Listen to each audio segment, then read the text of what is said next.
Good morning, everyone. Welcome to this webinar.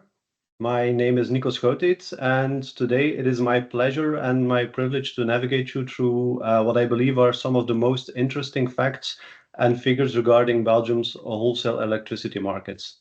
So as you may know, the Belgian energy regulator CREG published this morning its annual monitoring report. This is our traditional overview study of the functioning of wholesale electricity markets, where we highlight the main evolutions in the past decades with a focus on last year, 2024. And I'm personally very enthusiastic about this report. It's heartwarming and encouraging to see that so many of you are dialing into this webinar.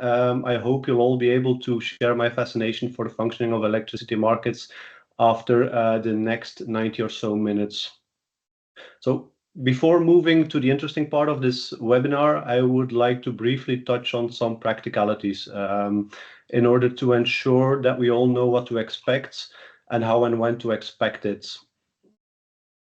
So after this short introduction will be over, I will present the report itself. This will take approximately 1 hour, after which I will be glad to answer some of your questions during the dedicated Q&A session. Now, in terms of housekeeping rules, I'm the only one with a camera and a microphone, so yours are disabled. But you are free to raise questions, though, during the dedicated Q&A button at the top of your screen so that I get a nice list of all of them, which I will then be able to go through at the end of today's webinar. My presentation itself will be in English, but feel free to raise your questions in Dutch or French as well as you like. So you also have the option to submit your questions anonymously. If you wish to keep your identity a secret, that's all fine for us. Now, finally, as explained in the invitation to this webinar will be recorded and will be made available on our website in the coming days. So now, with the practicalities covered, let's move over to the monitoring reports. If you were to ask me to summarize what this report is about, aside from the obvious electricity markets, it is about the energy transition. It is about where we are and where we come from, and how the physical reality of how we consume and produce and exchange electricity across our border links to the market dynamics on wholesale markets. So from the very long term to close to real time. And all of this is presented in the report at the background of the accelerating integration of renewable energy sources and the further decarbonization of our electricity sector. But obviously, the report is much broader than that. It's a very rich study with loads of data, different analysis, a very high level of detail. I tried to reflect all of this in some metadata, showing that there are 8 chapters, 114 figures, and 29 different tables. But these are just statistics, obviously. The main key performance indicator is approximately 100. That's how many of you are participating today. That's how many of you expressed an interest in this report. And obviously, while this number is important for my ego, it's far more important to summarize the relevance of this report, because even though this monitoring report is about something that is quite abstract, something like electricity market functioning, it actually affects all of us. It affects how we maximize our welfare. It affects how we decarbonize our society, and it affects how we manage the affordability aspect of the electricity demand. But that's just my interpretation, and you are free to interpret this as you like. And this is how the report should be read. You can be in favor of nuclear energy, or you can be against. You can think electricity prices are too high. You can think they are too low. You can argue against increasing your reliance on neighboring countries to import electricity, or you can support further market coupling and further market integration. All of these are possible positions, and all of these are valid points to make. But when you intend to make them, you now have the tools and you have the data to support your claims, because facts and figures are the key to an informed debate, and this is why this report is so important in my view. So the report is available since this morning. You can check it out yourself. You can have a look by scanning the QR code at the bottom of the slide, or you can navigate directly to the CREG-be's webpage where it is made available. Now, That was the introduction. So let's dive right in and let's provide some context. As I summarized previously, one part of the report relates to the physical reality of consuming, producing, and exchanging electricity across borders. Even though I have absolutely no intention to present to you each of the 114 figures in the report, I will conveniently start with the very first figure in the study, where we show the evolution of electricity demands. And year after year, in previous editions of this report, we wrote about the reductions in electricity demands. And year after year, we pointed at energy efficiency and demand reduction or demand destruction and sufficiency measures. But now, for the first time in a decade, it seems as if we have to adapt that message because there are signals that the downward trend is slowing down or even reversing. There's one big exception to the historical downward trend in electricity demand, but that's somewhat of an outlier. So we had a short demand increase in 2021, but that was a rebound from the sharp decline during the lockdown measures of the COVID-19 pandemic we experienced in 2020.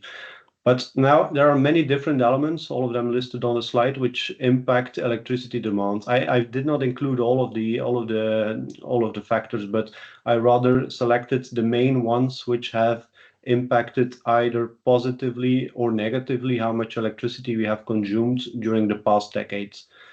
And it seems as if the net effect of the factors contributing positively to electricity demand have outweighed for the very first time the ones that decrease demand. And this is how we arrive in 2024 at a total of 81 terawatt hours of electricity consumption in Belgium. Now, the slide shows another key indicator as well. It's what we call Elia's grid loads. This is another metric. It differs from the total consumption or the total load because it does not include auto consumption. So it does not include the consumption of electricity, which is provided by decentralized assets such as solar or wind or cogeneration from the distribution network. Evidently, this number is much lower at 59.9 terawatt hours, and the delta between both total load on the one hand and grid load on the other hand is ever increasing over time.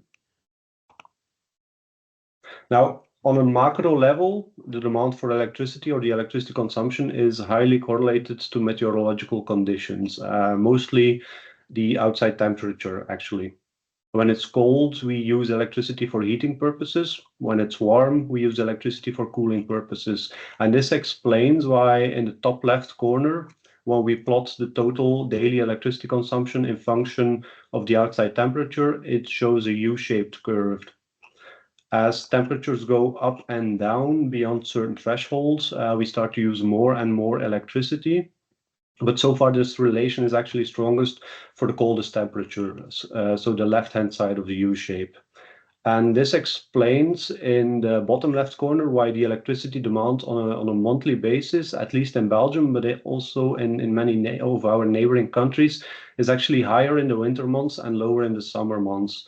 It is possible that this might change in the near or in the distant future as heating technologies become more efficient and as cooling needs will increase. But the seasonal pattern of electricity consumption also impacts generation and cross-border patterns because depending on the generation mix available in certain countries, these countries need to import more or less whenever demand is typically higher or lower. Now, there's a more important evolution in the way our consumption is covered, and this importance is increasing over time. So I briefly explained the concept of grid load, and for the full definition, I would like to point you to the annex of our study, but I included some brief explanations on this slide. We start with the total load. Essentially, this just describes the total consumption of electricity on transmission and distribution levels. And we can subtract from that the estimations of auto consumption and grid losses. This brings us to the grid load, which essentially measures the part of electricity consumption that needs to be met by large conventional installations, such as nuclear power plants or gas-fired power plants, but also by imports from neighboring countries. And the delta between both, so the delta between the total load and the grid loads, shown in yellow in the top left curve, shows how large the impact of auto consumption has become. This is fueled by the integration of decentralized solar and wind generation. Last year, the delta between both represented 21.1 terawatt hours, meaning that actually a quarter of our total electricity consumption was decentralized autoconsumption. And even though mathematically the grid load cannot become negative due to its definition, there's another but very similar indicator that can become negative. This is what we call the residual load. It's very similar to the grid load, but it differs in the fact that net injections from low voltage to high voltage levels or from distribution to the transmission levels are considered as negative values. And in very extreme cases, when the impact of decentralized production becomes slightly or even significantly higher than the total electricity demands, this can lead to negative residual load events. And during these moments, we can state that all of the production from conventional generation units is exported to abroad, and the total consumption in Belgium is met by wind, by solar, and by decentralized cogeneration. This is quite important, and this represents a structural and a significant shift in how we use our transmission and distribution networks, as less and less demand is met by large conventional units and more by decentralized production, even though obviously the transmission system or the transmission network remains as previously of paramount importance to move electricity from large generation to large consumption centra and transport it across our borders. Now, having covered consumption, let's move on to the generation of electricity in Belgium. The report itself has an entire chapter showing some of the main statistics regarding installed capacities, regarding produced volumes, but also their capture rates and their production forecasts, and then the carbon intensity of all of it. I will focus in this slide on the evolution of the generated volumes per fuel type. So on a yearly basis, the generation of electricity in Belgium decreased, and it decreased strongly by no less than 11% to just below 65 terawatt hours in 2024. The main driver behind this reduction is the decrease in nuclear energy on one hand, which can be explained by the nuclear phase-outs. But on the other hand, there was an even more significant decrease in conventional gas-fired generation. It dropped no less than 4.3 terawatt hours on a yearly basis to reach 8.8 terawatt hours last year. And this is remarkable, but then again, not really, because it shows one of the most basic, yet one of the most interesting applications of the dynamics in market coupling. It shows that when you close low marginal cost generation units, such as, for example, nuclear energies, you don't necessarily replace it with high marginal cost peak power, such as gas-fired installations. The electricity markets, which optimize the short-term dispatch of generation facilities, ensure that electricity is sourced where the cost of additional production is the lowest. This is done according to the marginal pricing principle. Now, these costs are much lower for renewables such as wind and solar. I'll explain that later, but also for imports from mainly France with high availability of nuclear and renewable generation.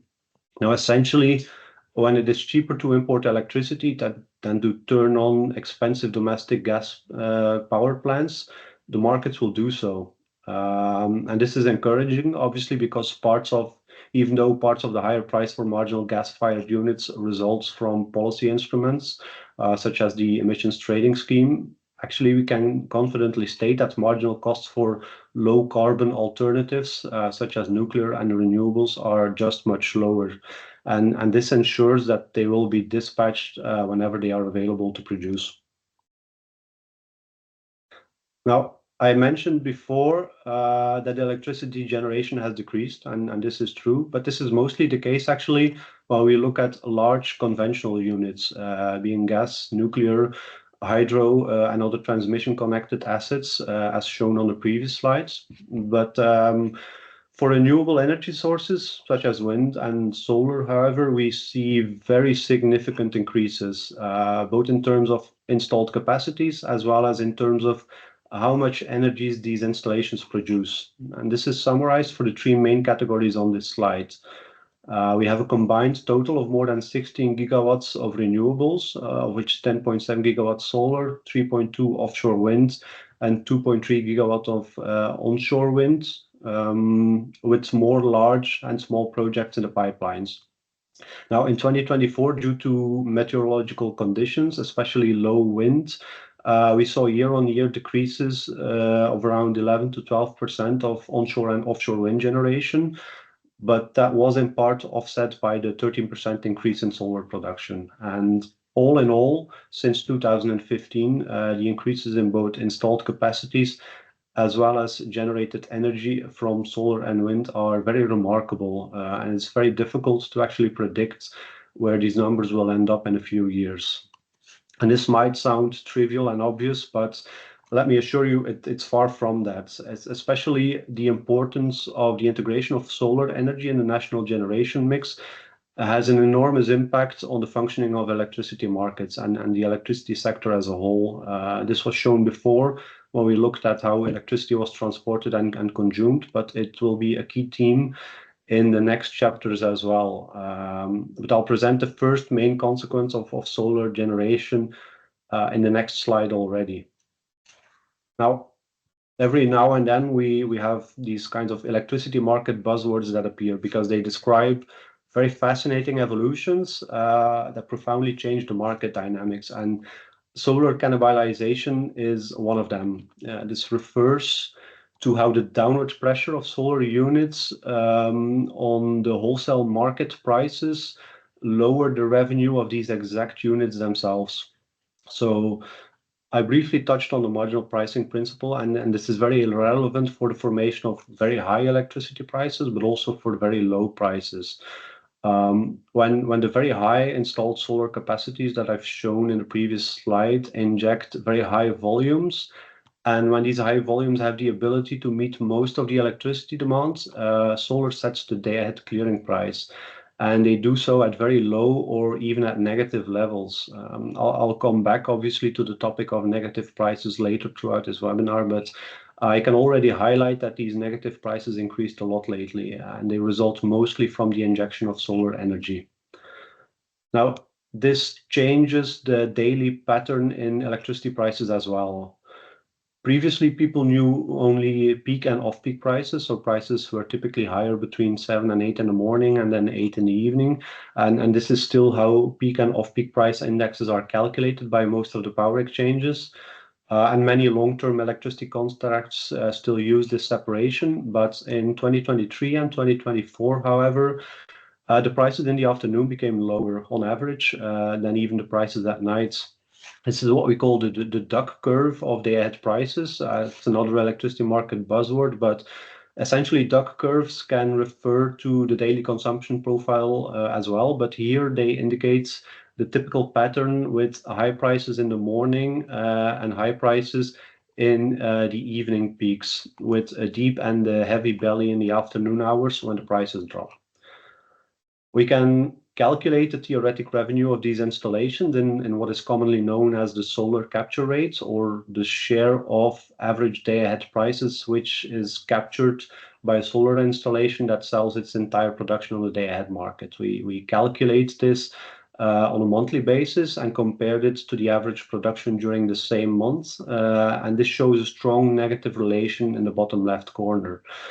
As more and more energy is produced from solar photovoltaic installations, their capture rate decreases, and nearly all of the months actually with the lowest capture rates at the far right of the curve were observed last year, dropping to levels between 40 and 50% of the average day-ahead prices. Now, this report is about 2024. I did not include more recent statistics, but I can very confidently share that these capture rates have dropped even further lately, even close to or even below zero in recent weeks. Now, this is an abstract and quite a theoretic indicator, the capture rate, so we calculated it for other technologies as well in order to be able to compare this number. So we have hydro-pumped storage basins in Belgium. We have gas-fired power plants. These have very high capture rates. These significantly exceed 100%, up to 130 or 140%. And this makes economic sense because these installations do not always run, and when they do, they set the marginal price in the day-ahead markets at their operating costs. Essentially, these units only capture the high prices because they set them, and they don't suffer from the low prices because they are not running during those hours. Now we have also nuclear units, which provide more or less a constant baseload profile with a capture rate close to 100%. And then we have on and offshore winds with still relatively high capture rates between 80 and 90%. And that's because typically in Belgium, wind does not set the day-ahead price. And they capture both high as well as low prices because their generation pattern is more unpredictable without the obvious peak around the afternoon hours, such as is the case for solar. Solar is different. It's much different as the capture rate is far below those of alternative energy generation units. So the average solar capture rate was only 55.6% in 2024, which is an incredible 22.8 percentage points below the previous year, and it's dropping even further as solar generation increases its importance in the electricity mix of Belgium. Now, high prices are an important signal, and low prices are important signals, and negative prices are the most extreme manifestation of these low prices. What they signal is oversupply, mostly of solar generation, and they point at a high need for flexibility. Flexibility can come in many different shapes, many different forms, on many different levels. We can find it in demand, in the form of demand response through smart meters on a residential and on an industrial level. But we can also define flexibility on the supply side by curtailing renewables, for example, or improving our forecasts, co-locating renewables with storage solutions, and so on. These storage solutions have the potential to provide a lot of flexibility, both on the supply as well as on the demand side. And finally, we can have a look at a more efficient use of our interconnection assets to flexibly impact how much electricity is consumed and produced at any given time in order to restore the balance.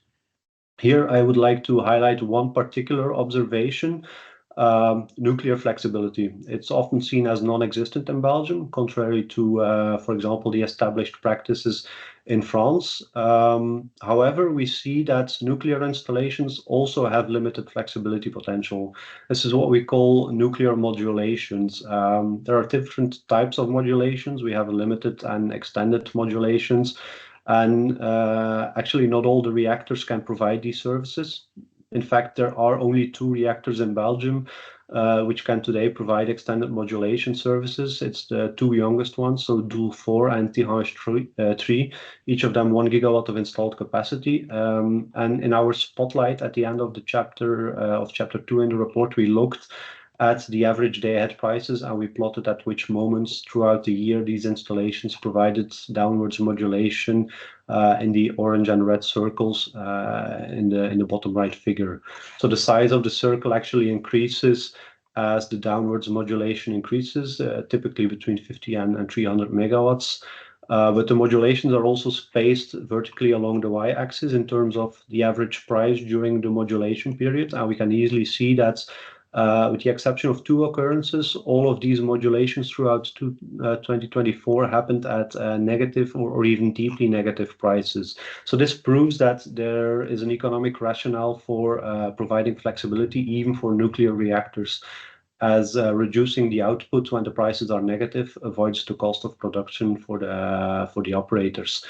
Now, the combined value of these 17 modulations on Doel 4 and Tihange 3 amounted in 2024 to more than 600,000 euros. So this is a very significant number. And this proves that, albeit limited, there is flexibility potential even where we do not really expect it. Now, the next 2 slides will focus on the cross-border aspects of electricity. And this is quite a roller coaster ride, actually, because cross-border flows balance the surpluses and deficits of electricity production and consumption on the national level. So in the past decades, we can easily identify 3 different phases. The first one is between 2015 and 2018 with very high imports, up to 20 terawatt hours in 2015 and 17.5 in 2018, which was nearly a quarter of our total electricity consumption met by imports from our neighbors. Now, these imports peaked in 2015 and 2018 when, for a variety of reasons, prior to the nuclear phase-out, these nuclear reactors were unavailable for shorter or for longer periods. And essentially, this is the same market dynamic presented before. We have low nuclear generation, which leads to higher imports from abroad.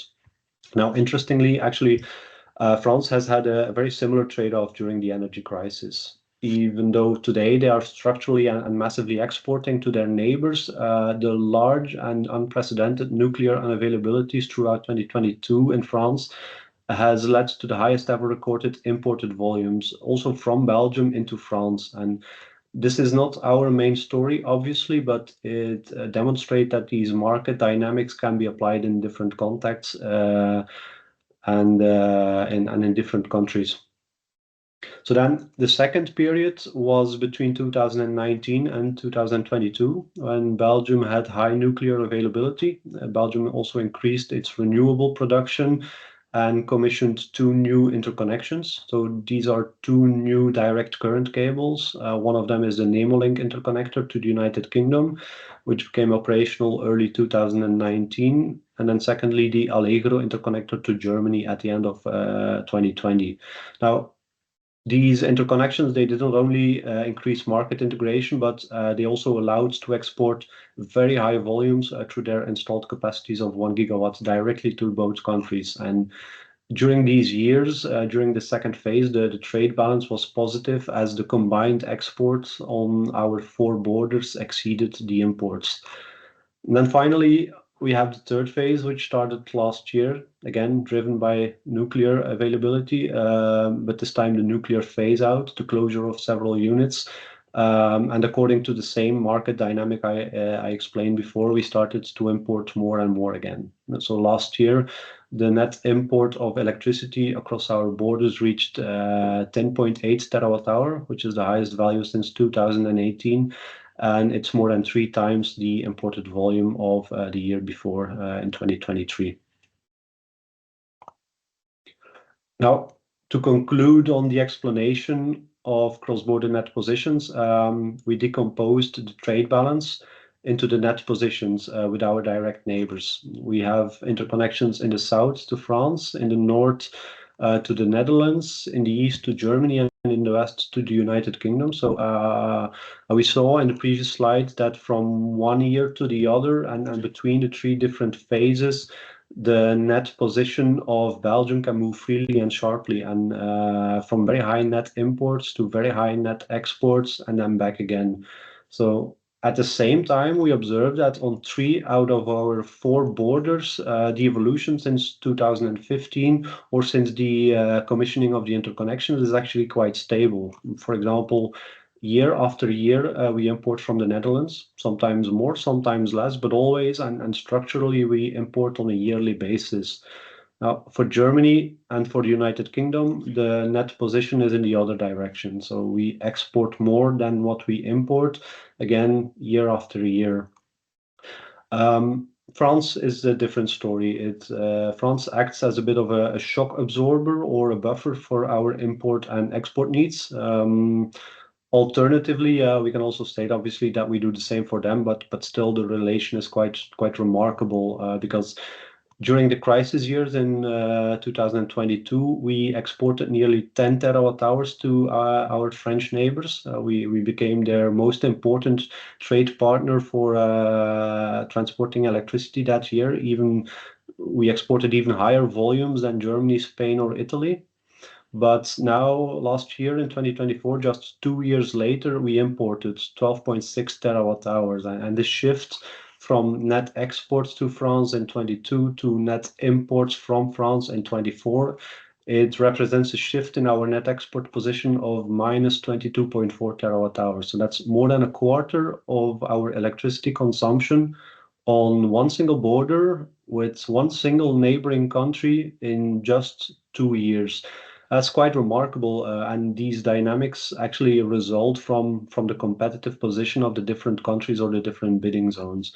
Because when it's less expensive to import from France, the market ensures that we do so. And when electricity can be sold at a higher price in Germany, the market again ensures that we export. And this is the economic logic of importing and exporting.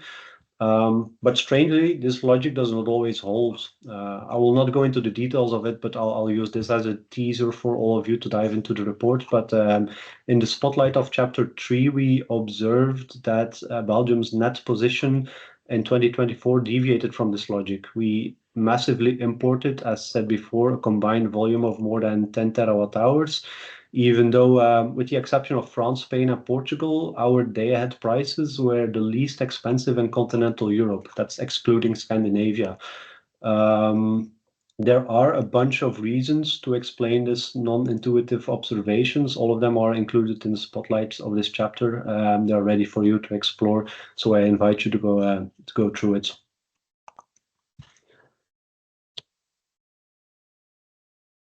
So I hope you're still with me. We have set the scene. Now we can take a step back and take a deep breath and dive into the functioning of wholesale electricity markets from the very long term to very close to real time. And we start with the very long term, where we have organized exchanges which allow producers and consumers of electricity to enter into contracts for the exchange of electricity until several years before the actual delivery at a predetermined price. We will see later that the average spot or the average day-ahead price in 2024 reached 70.3 euros per megawatt hour. Now, the futures prices throughout 2024 were higher. They were mostly between 80 and 100 euros per megawatt hour. If you look at the blue and the orange lines in the top left figure, this shows the so-called Cal 25 and Cal 26 prices. This is the price for yearly contracts for the delivery in 2025 and 2026, respectively. As these trade above the day-ahead price, this indicates the upwards expectations of the wholesale price levels for market participants and higher risk premia. So consumers are actually willing to pay more in order to hedge their positions at a fixed price.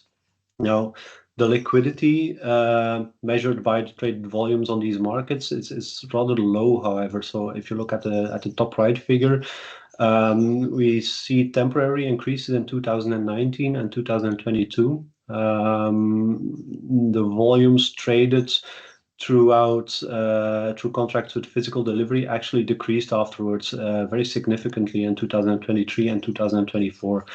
And this is a problem, obviously, because as high risk premia and low liquidity levels undermine investment signals, they also result in less efficient hedging opportunities. And when market participants cannot easily find trade partners or when they need to pay a high risk premia, they are less likely to hedge their positions via long-term exchanges, and they will become more and more subject to the volatility and short-term prices.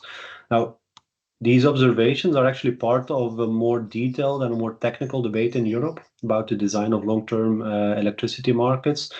And today there are many different positions on how these issues should be addressed, but there's very little disagreement actually about the most obvious way forward, and that's the further coupling and the further integration of long-term electricity markets, just as we have done for short-term markets, in order to create a single European market for long-term electricity trading across borders.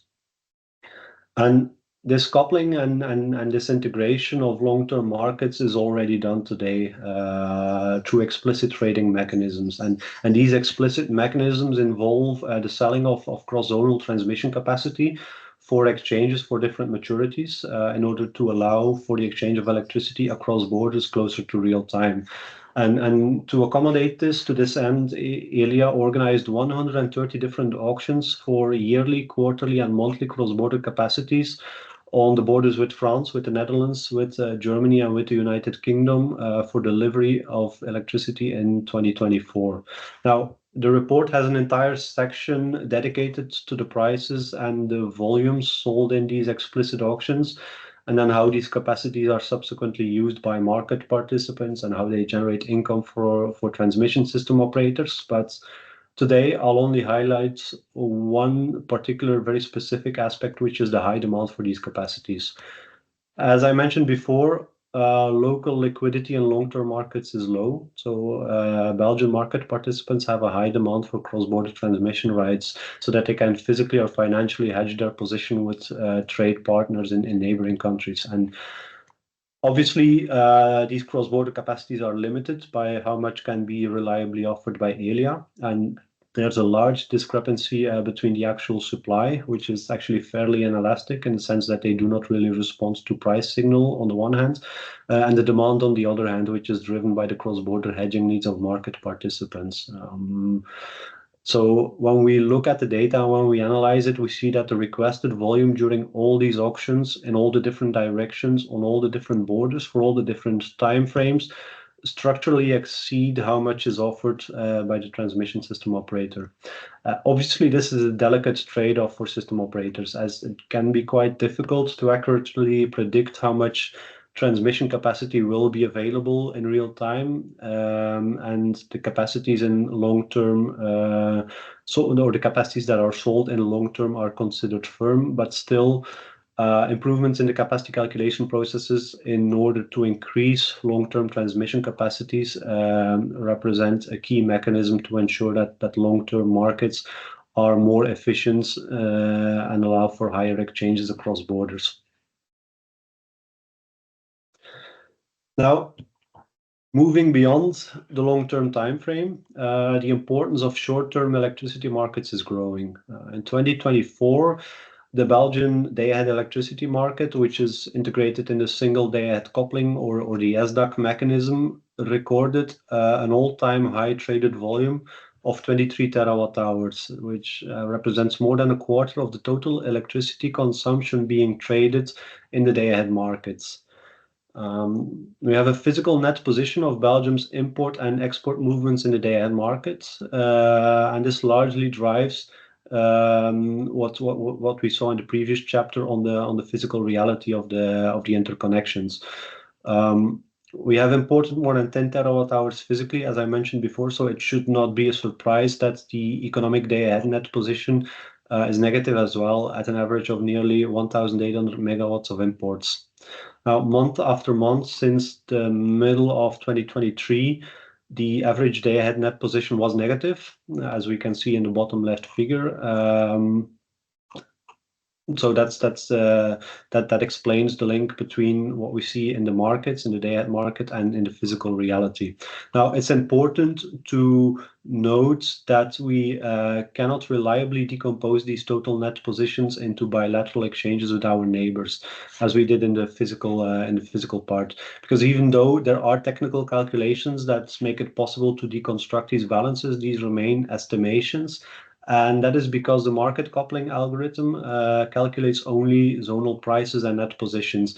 And this is based on the supply and the demand bits submitted with the zonal power exchanges, or the NEMOs, which also take into account the transmission constraints in the flow-based market coupling mechanism. So I briefly mentioned the market coupling algorithm, Euphemia, which calculates the zonal prices and net positions based on the aggregated supply and demand curves in combination with cross-zonal transmission constraints. These zonal prices are probably the most broadly known and shared and interpreted indicator in the electricity markets. This price is established through the marginal pricing principle at the intersection of supply and demands after adding the imports and subtracting the exports. And this might sound a bit abstract, but more than just being a cost for consumers and a revenue for producers, the price is a signal. It's an indicator that tells us how to optimize power generation and how much electricity can be consumed, all while maintaining the balance of the power system. Because this price is established at the intersection of supply and demand, it is often set by the marginal generation facility, and submitted supply and demand bits are anonymous and on a portfolio basis. So unfortunately, it is impossible to unambiguously and precisely define which is the marginal unit in any given hour, but we can make educated guesses. When it is high, it's most often a fossil unit with high operating costs. And when the clearing price is low, it's often renewable or nuclear with low operating costs.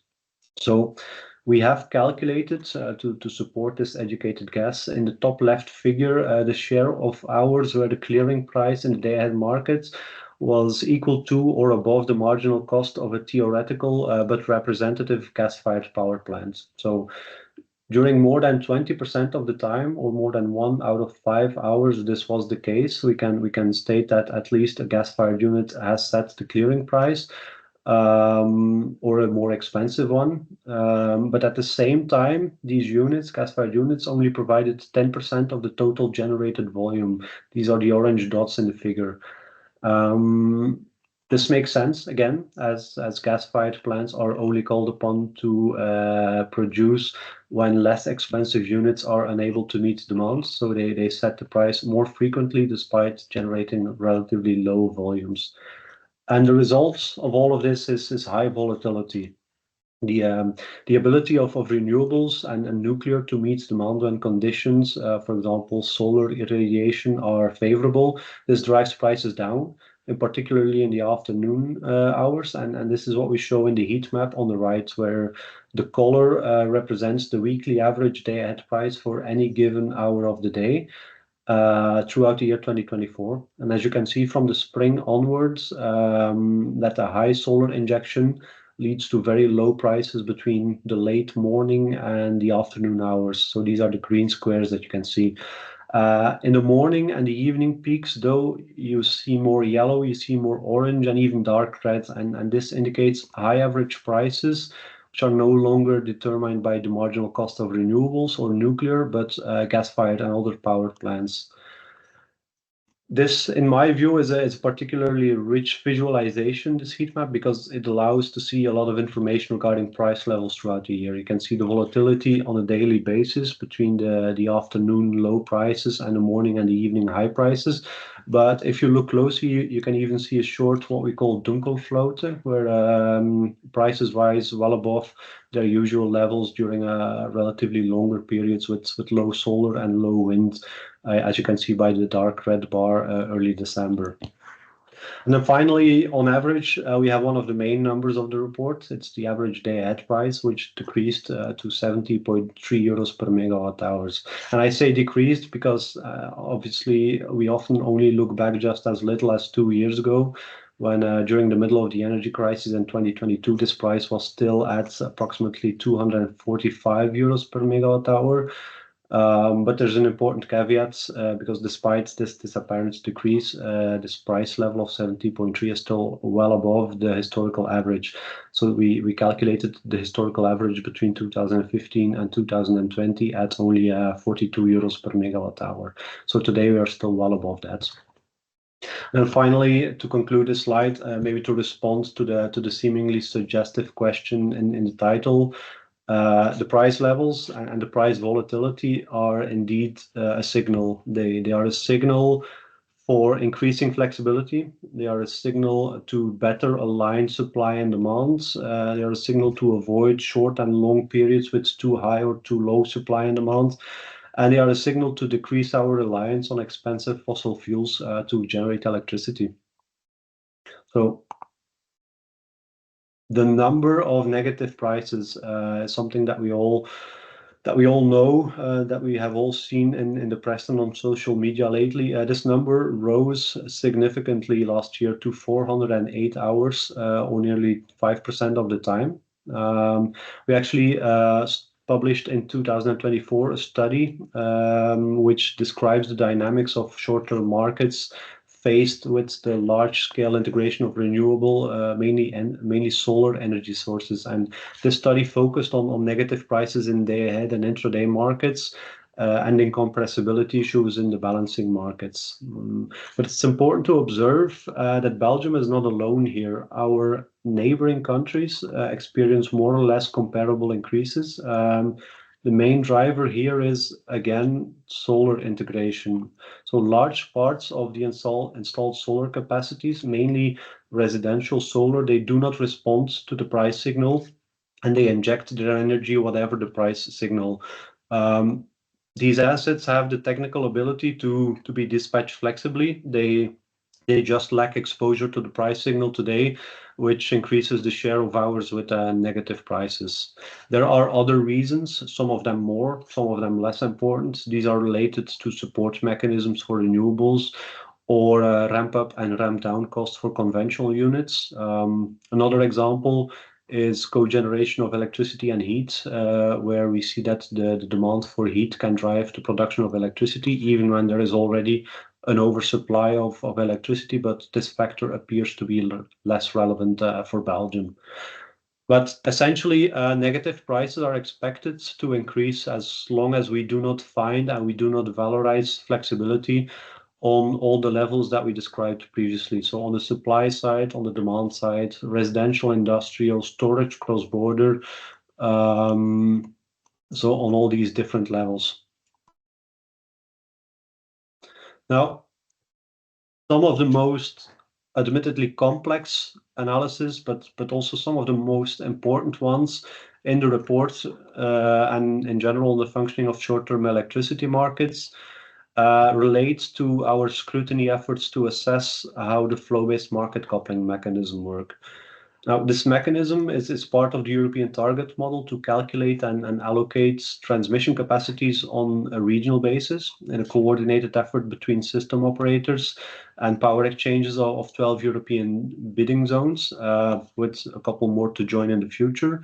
But the system has celebrated its go live in June 2022, and it allows regulators, but also market participants or academics, or in general, people with an interest in mathematical optimization to have a deep understanding of the link between the physical reality of the transmission networks and the economic operation of market coupling. And this is something that we continuously do at the CREG. And as a result of these analysis, we can provide positive and hopeful messages. We can confirm that the European policy objective to maximize cross-zonal exchanges through higher capacities is well underway, and that progress can be observed in the data. And we see that more and more TSOs, and Elia in particular, are largely able to meet the very strict objectives of the minimum capacity requirements, which are imposed by European legislation. And this contributes to the fairness of the system and to its efficiency, because in a nutshell, higher cross-zonal capacities encourage higher exchanges, higher welfare, and a more efficient dispatch, which particularly benefits the integration of low-cost renewable energy sources. So since the go live of the system in June 22, we have seen methodological improvements in capacity calculation that have led to increasing the maximum import and export positions for Belgium, shown in the bottom left corner. This means that in times of excess or lack of supply, we can export and import more and more to our neighbors in the coupled day-ahead markets.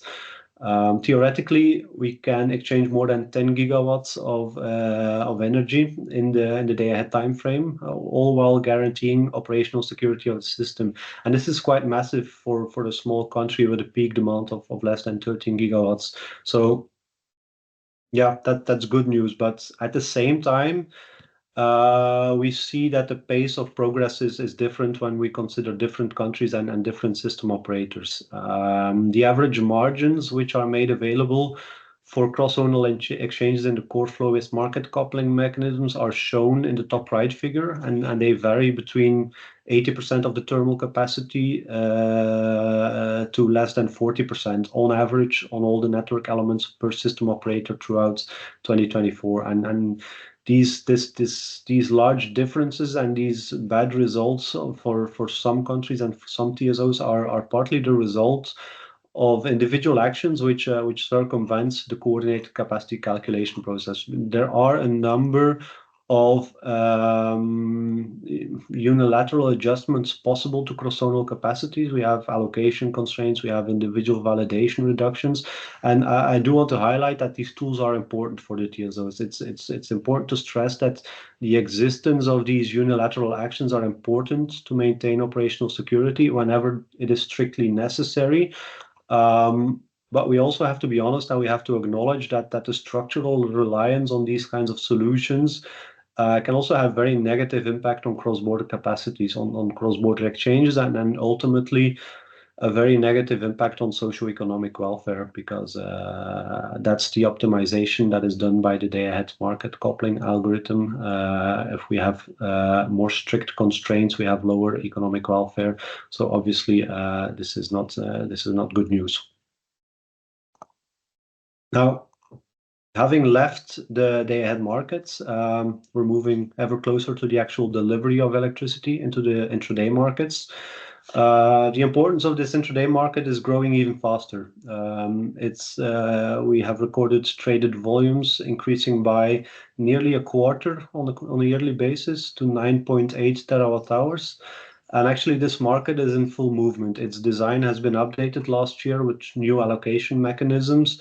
For example, the introduction of intraday auctions, but also new capacity calculation processes from the intraday capacity calculation A to E. So 5 different capacity calculation mechanisms. Some of them are live already. Some of them will become live in the next months and years.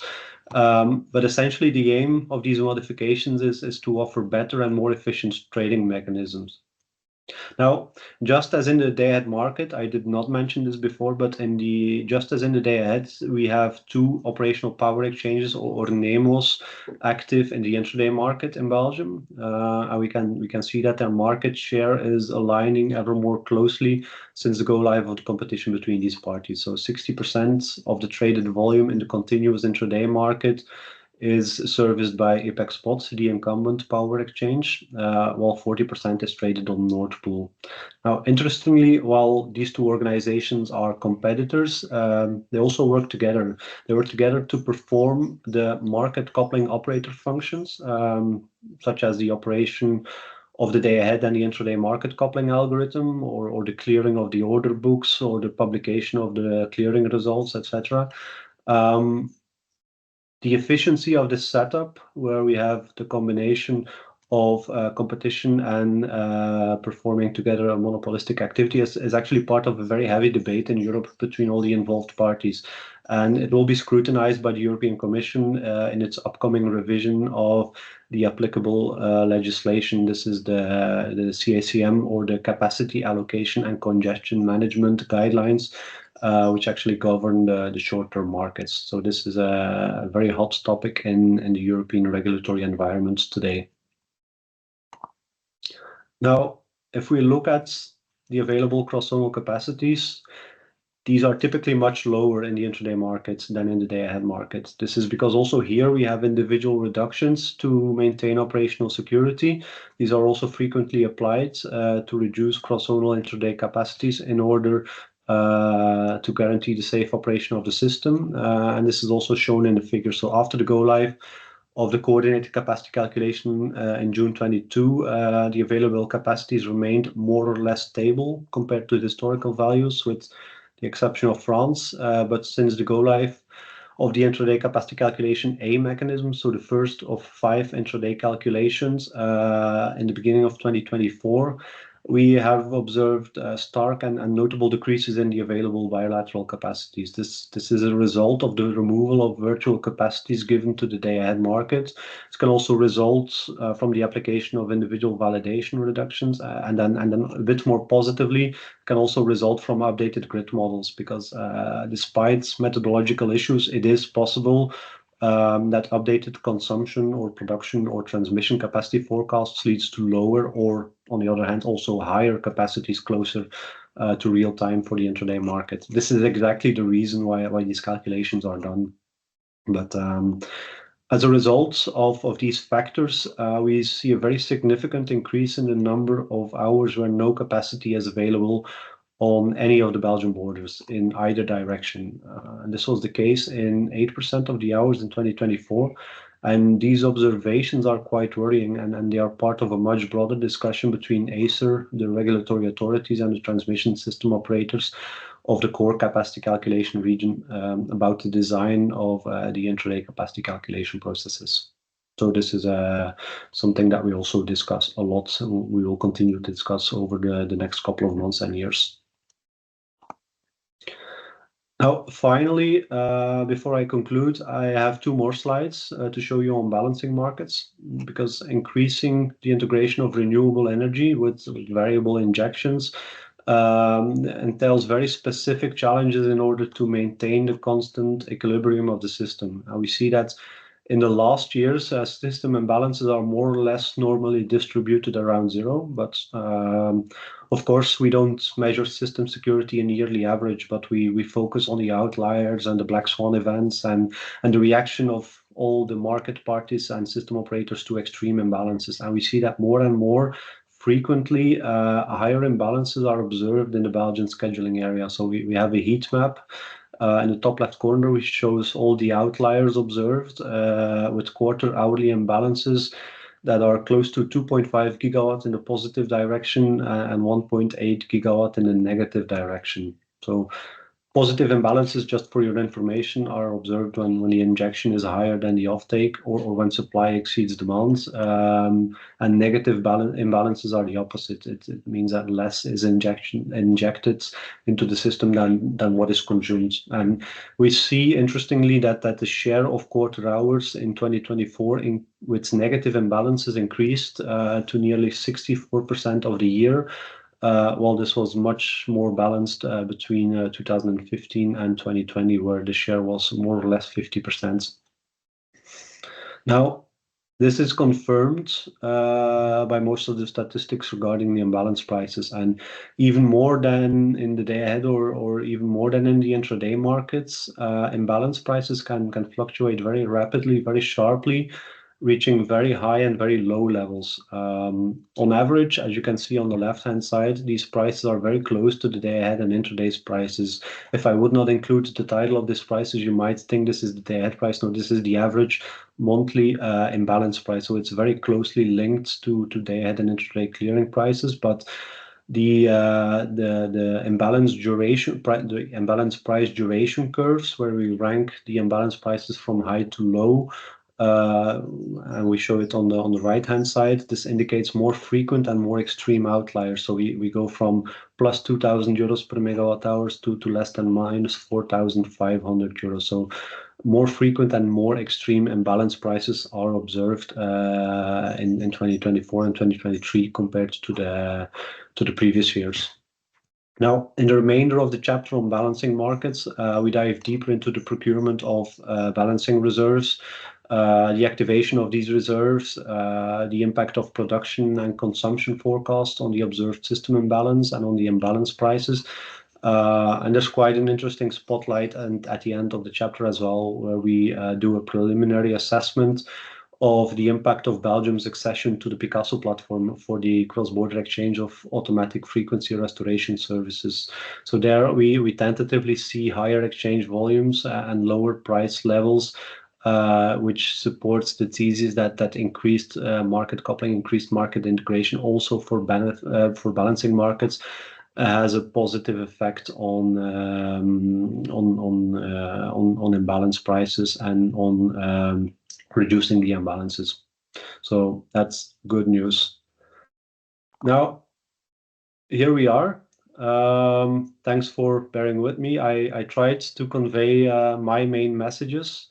I tried to explain the intricacies of the interaction between our electricity consumption, production, and the cross-border exchanges on the one hand, and then the wholesale electricity market dynamics on the other hand.